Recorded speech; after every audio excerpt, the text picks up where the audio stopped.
ایک بہن کی طرف سے سوال ہے کہ کیا جس طرح حضرت علی نے قنوت نازلہ پڑھی تھی کیا آج کے دور میں آل امیہ کے ماننے والوں اور ان کے چاہنے والوں پر بھی قنوت نازلہ پڑھ؟ جی پڑھ لیں. آل امیہ تو ویسے ہی ختم ہو گئی, اب تو ان کے صرف وکیل ہی رہ گئے. ہاں آل امیہ دنیا میں کہیں نہیں موجود اس وقت. ان شانیک هو الابتر, یہ حضور کے ساتھ وعدہ تھا کہ آپ کی تو اولاد کثرت سے ہوگی. انا اعطیناک الکوثر, آپ کی کثرت امت میں بھی ہے, اولاد میں بھی ہے, عزت میں بھی ہے, ہر لحاظ سے. اور دشمن کا اللہ نے پہلے ہی کہا تھا دم کٹا رہے گا. آج آپ عرب ملکوں میں چلے جائیں, آپ کو بنو تمیم بھی ملیں گے, بنو عدی بھی ملیں گے, بنو تیم بھی ملیں گے جو حضرت ابوبکر کا خاندان تھا. بنو عدی جو ہے وہ حضرت عمر فاروق رضی اللہ تعالیٰ کا, اور بنو ہاشم تو ادھر ہی اتنے آپ کو مل جائیں گے, پوری دنیا میں. لیکن بنو امیہ خاندان ایز اے خاندان آپ کو کوئی بندہ نہیں ملے گا جو اپنے نام کے ساتھ الاموی لکھتا ہو. ہمارے پاس پچھلے دنوں وہ یمن کے ایک بھائی آئے ہوئے تھے, وہ بتا رہے تھے کہ میں عرب کے سارے ملک گھوما ہوں, مجھے بنو امیہ خاندان نہیں ملا. اور ان کو تو کافی اس فیلڈ میں نالج بھی تھا کون کون سے اس وقت عرب کے قبائل ہیں. بنو تمیم موجود ہے, بخاری مسلم میں حدیث ہے. ابو ہریرہ کہتے ہیں جب سے میں نے نبی علیہ السلام سے بنو تمیم کے بارے میں سنا کہ دجال پہ سب سے زیادہ یہ میری امت کا گروہ ہوگا, میں اس دن سے بنو تمیم سے محبت رکھتا ہوں. بنو تمیم ہی نے قادسیہ میں ہاتھی گرائے تھے, اور بنو تمیم ہی دجال کے خلاف لڑیں گے. لیکن لیکن لیکن یہ تصویر کا ایک رخ ہے. بڑے بڑے خبیث بھی بنو تمیم میں پیدا ہوئے ہیں. ذوالخویسرہ تمیمی نجدی جو بخاری مسلم میں آتا ہے, جس نے کہا تھا اتق اللہ یا محمد, اے محمد اللہ سے ڈر اور انصاف کر. اور قرآن میں بھی اللہ تعالیٰ نے اس کا ذکر کیا سورہ توبہ میں کہ یہ مال غنیمت میں تان کرتے ہیں آپ کے اوپر. تو نبی علیہ السلام نے فرمایا کہ اگر میں انصاف کرنے والا نہیں تو مجھ سے بڑھ کے کون ہوگا. تو صحابہ نے کہا اجازت دیں ہم اس کا گلا کاٹ دیں. آپ فرمایا چھوڑ دو, اس کی نسل میں بھی ایسے لوگ پیدا ہوں گے خوارج. اور وہ بخاری مسلم کے الفاظ ہیں, وہ حضرت علی کے زمانے میں ظاہر ہوئے. اور سنن نسائی میں موجود ہے کہ قیامت تک خوارج نکلتے رہیں گے. ان کا آخری گروہ دجال کے ساتھ مل کے مسلمانوں کے خلاف لڑے گا.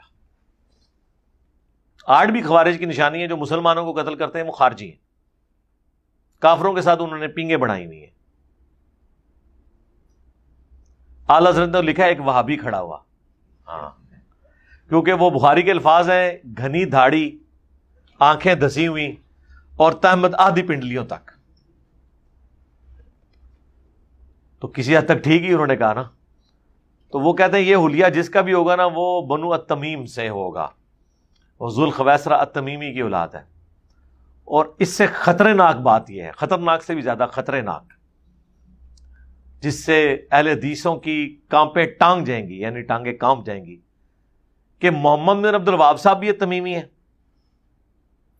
اور ابن تیمیہ بھی التمیمی ہے. یہ بھی دونوں بنو تمیم سے ہیں. اس لیے بریلوی کہتے ہیں یہ اسی ذوالخویسرہ التمیمی کی اولادیں ہیں گستاخ. اور ایون میرے بارے میں 8 سے 10 سال پہلے جیلم میں جب بریلویوں نے ایک بہت بڑے اشتہار چھاپ کے مختلف دیواروں پہ لگایا, اس میں لکھا ہوا تھا ذوالخویسرہ التمیمی, ابن تیمیہ التمیمی, عبد الوہاب التمیمی کے بعد انجینئر محمد علی مرزا التمیمی. ہاں ہم تو بھائی بنو تمیم سے ہے ہی نہیں ہیں, ہم تو عجمی ہیں. ٹھیک ہے, ہم تو وہ ہیں جن کے بارے میں ڈاکٹر اقبال نے کہا تھا کہ کعبے کو مل گئے پاسباں صنم خانے سے. ہمارے آباء و اجداد تاتاری تھے, ہم تاتاریوں کی اولاد ہیں جو بعد میں مسلمان ہوئے, ترک قبیلے. یہاں پہ مغلیہ سلطنت قائم ہوئی, سلطنت عثمانیہ بھی, یہ بھی سارے وہی ٹرک کی اولاد میں سے تھے.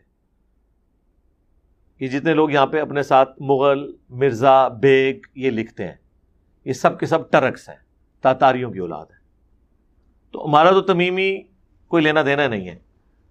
ٹھیک ہے, پھر جب یہ چیز ہائی لائٹ کی ان کو کہ اس میں علمی غلطی ہے, اس کو ٹھیک کر دیں, انہوں نے کہا نہیں نہیں سر, وہ اصل میں ہم آپ کو کوالٹیز کی وجہ سے تمیمی کہہ رہے ہیں. وہ تو ہم آپ کو رافضی بھی کہتے ہیں. ہم نے کہا ہم کہاں سے رافضی ہو گئے؟ رافضی کی تو ڈیفینیشن ہے جو ابو بکر عمر کی خلافت کا انکار کرے. وہ کہتے ہیں نہیں، رافضی وہ ہوتا ہے جو اپنے امام کو چھوڑ دے. آپ بھی تو امام احمد بریلوی کو چھوڑ گئے ہیں، تو آپ رافضی ہوئے ہمارے لیے. تو واقعی لغت کے معنوں میں تو ہم رافضی ہیں، اصطلاح کے معنوں میں نہیں ہیں. ٹھیک ہے جی. لغت کے معنوں میں تو مولا علی نے بھی فرمایا تھا نا کہ شیعہ کیا ملتا ہے کہ ہر مسلمان کو رافضی ہونا چاہیے دنیا سے، زہد اختیار کرنا چاہیے دنیا کے اگینسٹ، آخرت کا طالب ہونا چاہیے.